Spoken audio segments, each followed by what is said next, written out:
Okay, and then there's Terry Gilliam.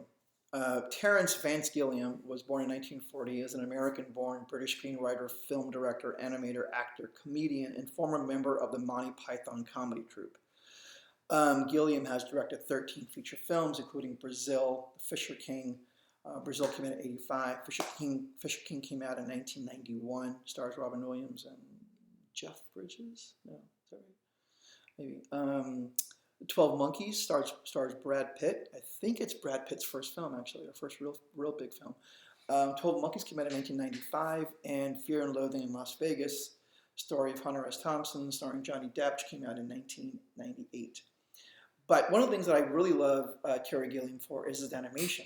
He created all the animations for Monty Python, including the infamous opening credits, basically just using paper cutout stop motion, a technique that later influenced Trey and Matt, who created South Park.